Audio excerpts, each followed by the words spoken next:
পাচ্ছি না মানুষকে দূর থেকে ডাকছেন কেন, নোটিশ করছেন না, তাই জন্য মিথ্যে কথা বলছি। তাই জন্য বলছি যে বিজেপির আইটি সেল থেকে নাম বাদ দিয়ে দেওয়া হচ্ছে। প্রমাণ কোথায় তাহলে? একটা নথি কোথায়? একটা নথি মমতা বন্দ্যোপাধ্যায় আজ অব্দি দেখাতে পারেননি। যা যা বলেছেন সব কটা শুধু মুখে বলেছেন।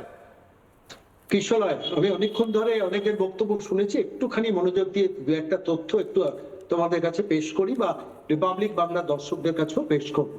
তোমরা পারলে কিশোরয় আমি অনুরোধ করবো, chief electoral officer West Bengal থেকে প্রতিদিন একটা বিজ্ঞপ্তি প্রকাশ হয় এবং সেই বিজ্ঞপ্তিতে যে এখনো পর্যন্ত রাজনৈতিক দলগুলোর থেকে কতগুলো অবজেকশন জমা দেওয়া হয়েছে। আমি 4 তারিখ লেটেস্ট আমি বলছি যে ঘটনাটা 4 তারিখ চিফ ইলেকটোরাল অফিস থেকে নোটিফিকেশন করা হয়েছে। সেখানে দেখা যাচ্ছে অল ইন্ডিয়া তৃণমূল কংগ্রেস, যেদিনকে মমতা বন্দ্যোপাধ্যায় বলছেন তার ঠিক আগের দিন অল ইন্ডিয়া তৃণমূল কংগ্রেস, যাদের বিএল এর সংখ্যা হচ্ছে 77,867, আবার আই রিপিট 77,867 বিএল এ, তারা অবজেকশন যে এখনো পর্যন্ত জমা দিয়েছেন, সংখ্যাটা কত শুনবে? 3টে। অর্থাৎ একটা রাজনৈতিক দল যার নেত্রী এই কথা বলছেন, এই ধরনের অবান্তর কথাবার্তাগুলো বলছেন এবং সেটাকে জাস্টিফাই করার জন্য আমরা অনেকে অনেক রকম কথা বলছি, তার রাজনৈতিক দলের বিএল এর প্রতিনিধিরা 17 দিন চলে যাওয়ার পর 3টে মাত্র অবজেকশন জমা দিয়েছেন। তুমি একটু ভালো করে কিশোরায় খেয়াল করে দেখো তো, বিহারের মাটিতে ঠিক একই ঘটনা ঘটেছিল। বিহারের এসআইআর নিয়ে যখন সুপ্রিম কোর্টে মামলা চলেছিল, তখন সুপ্রিম কোর্টে মহামান্য বিচারপতিরা একই প্রশ্ন যারা এই মামলাটা করেছিলেন তাদের কাছে প্রশ্ন করেছিলেন, আপনাদের এক একজন বিএলএ দিনে 10টা করে অবজেকশন জমা দিলেও তো আপনারা যে দাবিগুলো করছেন মিট আপ করা যায়, সেখানেও করতে পারেন। এখানেও পশ্চিমবঙ্গের ক্ষেত্রে মাত্র 3টে, যেখানে হেডলাইনে লেখা রয়েছে claims and objection receive from political parties, এবং কবে থেকে শুরু হয়েছে মনে রাখো, 16 তারিখ 16ই ডিসেম্বর খসড়া তালিকা বেরিয়েছে, 17 তারিখ থেকে আজ 4 জানুয়ারি পর্যন্ত এই 17 দিনে মাত্র 3টে অবজেকশন জমা পড়েছে। তো তাহলে মমতা বন্দ্যোপাধ্যায় এই ধরনের কথাবার্তা বলছেন কেন? বলছেন তার কারণ আছে। কারণটা হচ্ছে যে 58 লক্ষ বাদ গেছে এবং তারপরে যে শুনানি পর্বটা চলছে, এ ঘটনা সুদীপ্ত বাবুর সঙ্গে আমিও সহমত যে এসআইআর এ বেশ কিছু ত্রুটি বিচ্যুতি আছে, কিন্তু সেই ত্রুটি বিচ্যুতি আছে বলে 113 লাইনের চিঠি মমতা বন্দ্যোপাধ্যায় লিখেছেন, খুব ভালো কাজ করেছেন, আমি ধন্যবাদ জানাবো।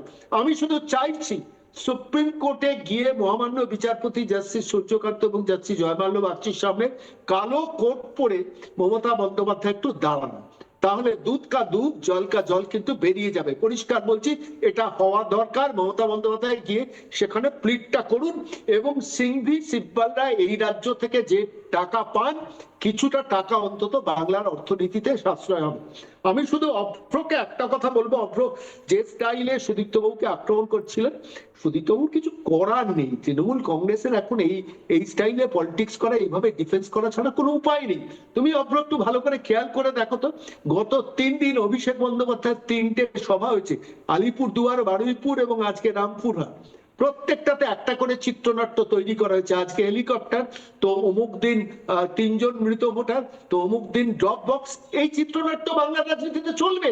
মমতা বন্দ্যোপাধ্যায় যদি সাহস থাকে, সততা থাকে, অনেস্টি থাকে, তিনি এই রিপোর্টটা চিফ ইলেকটোরাল অফিসার যেটা দিয়েছেন সেটাকে ডিনাই করুন, বলুন না আমরা 3টে দিনই 3 লক্ষ দিয়েছি। অসুবিধা কোথায়? 58 লক্ষ মানুষের নাম বাদ গেছে।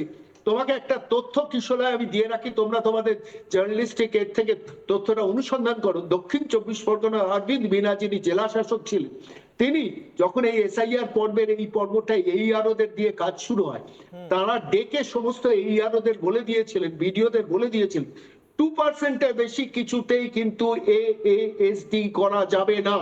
আমি খুব অথেন্টিক সোর্স থেকে তথ্যটা বলছি, প্রত্যেককে বলেছিলেন। আজকে যে এন্টায়ার দক্ষিণ 24 পরগনায় ভিডিওদের উপর প্রেসার ক্রিয়েট করা হচ্ছে, এর পেছনের কারণ এইটাই। এখন যেটা হচ্ছে, যে ঘটনাটা ঘটছে, আমি কত সংখ্যক বাদ যাবে আমি বলতে চাইছি না, কিন্তু যারা বাদ যাচ্ছে, মৃত মানুষ ভোটাররা বাদ যাচ্ছে, মমতা বন্দ্যোপাধ্যায় বলুন না যে এই 58 লক্ষর মধ্যে যে 24 লক্ষ মৃত মানুষ হয়েছে, এই হচ্ছে দেখুন এরা বেঁচে আছে। তিনজনকে অভিষেক বন্দ্যোপাধ্যায় তুলেছেন, সেটা টেকনিক্যাল এরার। আর টেকনিক্যাল এরারের ব্যাপারে যেটা কথাটা বলা হচ্ছে, সুদীপ্তবাবুকে আমি একটা কথা বলবো। সুদীপ্তবাবু, আপনি আজকের প্রজন্মের লোক, আপনি একটা কথা তথ্য বলুন যে এই মুহূর্তে দাঁড়িয়ে পশ্চিমবঙ্গের মাটিতে যে 7,08,7 মানুষের নাম খসড়া তালিকায় বেরিয়েছে, এটা তো এন্টারলি একটা টেকনিক্যাল পার্টের মধ্যে দিয়ে গেছে। বিএলওরা ভুল করবেন না, বিএলওরা ভুল করবেন না। আপনাদের এখান থেকে টেকনিক্যাল এরারে কোনো ভুল হলো অথবা কারোর নাম বাদ গেল, ইলেকশন কমিশন সেটা কারেক্ট করলো, করে বললো যে না আপনাকে আসতে হবে না, এতগুলো মানুষের নাম বাদ গিয়েছিল কোনো টেকনিক্যাল কারণে, আর আসতে হবে না কারণ আমরা কারেক্ট করেছি সিস্টেমটা। তার মানে কারেক্ট করে ভুল করেছে, তাদেরকে ডাকাই উচিত ছিল, তাদেরকে বুঝেও ডাকা উচিত ছিল যে সেখানে ভুল হয়েছে। এই লজিকটা আমি বুঝতে পারছি না, কিন্তু মমতা বন্দ্যোপাধ্যায়ের মিথ্যাচার তো চলছে। নানা ধরনের কন্টেন্ট দেখার জন্য লাইক করুন, শেয়ার করুন আমাদের ফেসবুক পেজ, সাবস্ক্রাইব করুন আমাদের ইউটিউব চ্যানেল। পাশাপাশি অন্যান্য ব্রেকিং নিউজের জন্য অবশ্যই চোখ রাখুন রিপাবলিক বাংলায়।